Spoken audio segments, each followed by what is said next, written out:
Hello and welcome to this house. Today we are exploring the lasting influence of Gothic architecture and seeing how it continues to haunt our modern world in Phantom Diaries.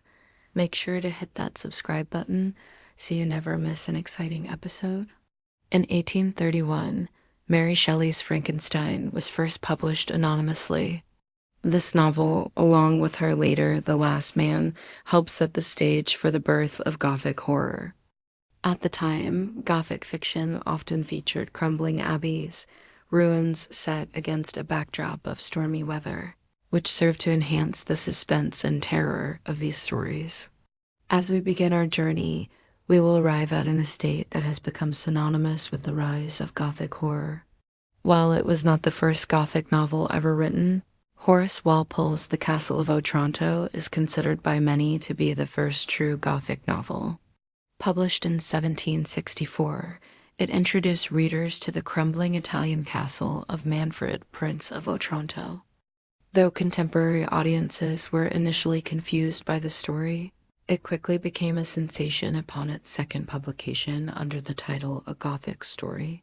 With its terrifying apparitions, supernatural events, and creepy castle setting, this novel established key elements that would become hallmarks of the Gothic genre. And it also established a fascination with medieval architecture, specifically the Gothic style. Gothic architecture, with its pointed arches, ribbed vaults, and flying buttresses, had fallen out of favor during the mid-18th century when neoclassical styles were all the rage. However, there was a growing interest in medieval ruins, seen as relics of a bygone era. And as readers were enthralled by tales of haunted castles, there was a resurgence of appreciation for Gothic architecture, if only for its ability to inspire fear and mystery. In reality, the crumbling, overgrown aesthetic was more likely achieved through painting rather than actual neglect. For example, the cover art for a 19th century edition of The Castle of Otranto depicts a castle that is anything but well maintained. Ivy creeps up the side of the structure, holding stones loose. One tower has completely crumbled, leaving large gaps in the outer wall. Gargoyles seem to leer down at viewers from every available space. In the background, a church ruin stands as a reminder of life long gone. It wasn't just books that were being illustrated with these types of images either. As the 19th century wore on, many artists were inspired to include Gothic architecture in their work, though some used it as a way to express melancholy or mourn a bygone era. Sir William Eddy's painting The Ruined Abbey shows a beautiful Gothic structure in its final moments, with one last beam holding together the top of an archway. It will fall soon, completing the destruction of this once magnificent place. But not everyone saw the allure in such structures. In 1848, John Ruskin wrote about Gothic architecture. It will be found that the very first effect of the true Gothic is not an effect of admiration, but of disgust.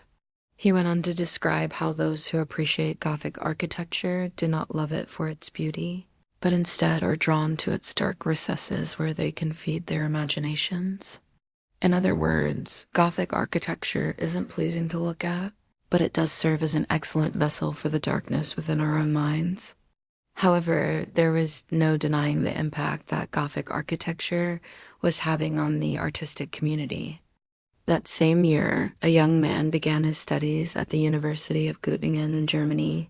Here he studied both history and literature, but soon he would turn his attention toward philosophy and the Romantic arts. His name was John Paul Friedrich Richter, but most would come to know him as the pen name he adopted, Jean Paul Richter. After graduating, he became a tutor before taking up the position of inspector of public instruction, traveling throughout Bavaria and Saxony in search of inspiration. During his travels, he would visit crumbling churches and medieval ruins. And while living in Dresden, he attended lectures on German art, poetry, and antiquities. All of this served to fuel his imagination, leading him to produce some of the most influential horror literature of all time. In 1815, he published The Robber's Bridegroom, a poem that was popular with audiences. 3 years later, he published his most famous work, The Vampire. Told through letters and documents, the tale follows a mysterious stranger who arrives in England from Greece. He is an aristocrat who has been accused of heinous crimes against humanity, yet no one seems willing to speak of what exactly those are. After making a bet with his new friend that he can seduce any woman he chooses, he sets his sights on the Lord's sister.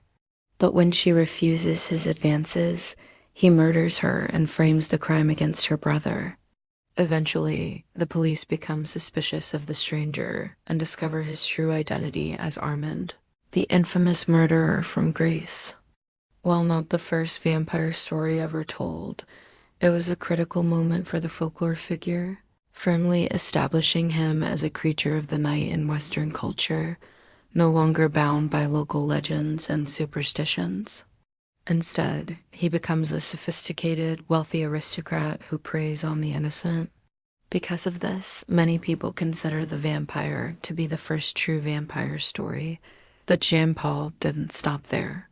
Just 3 years after that, in 1819, he would publish a series of tales called The Black Book of Limes, Tales of Terror and Fantastic Horror. Within this collection is the story of William Godwulf and the Gargoyles of the Hesperian Villa. William is a young man who spends his summers at his family's villa in southern Italy. However, the house is not a happy place for William. Each room is filled with artifacts that remind him of his father, who died when William was still a boy. While walking the grounds, William discovers a small temple overgrown with ivy, and in its corner is a stone fountain with 4 gargoyles surrounding it. That evening, while sitting alone in his room, he hears the sound of drums and chanting coming from the direction of the fountain.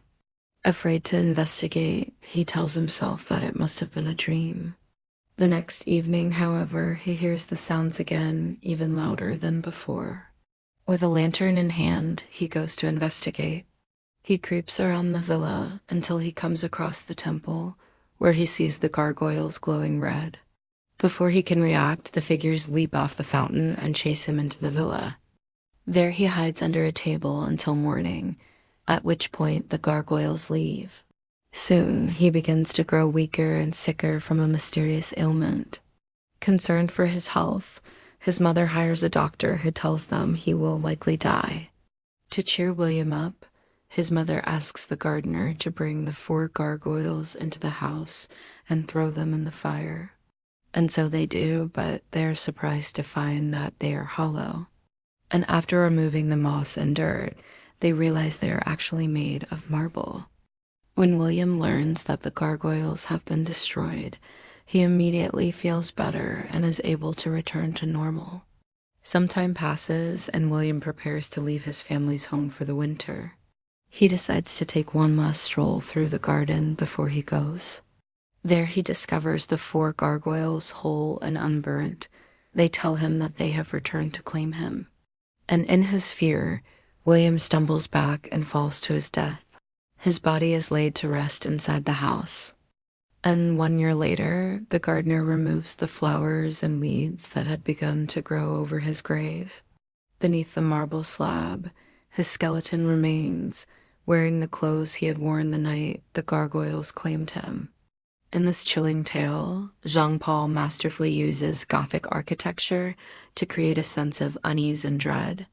The old villa with its dark corners and overgrown gardens, coupled with the mysterious fountain and gargoyles, creates an eerie atmosphere that is brought to life with vivid descriptions of flickering lantern light and looming shadows. The gargoyles themselves, typically seen as mere architectural ornaments, are transformed into menacing pursuers that embody the darkness and danger lurking within the natural world. This story blurs the lines between fantasy and reality, inviting readers to question the boundaries of the possible and confront their deepest fears head-on. So join us next time as we continue to explore the lingering influence of Gothic architecture and uncover more Phantom Diaries. See you then!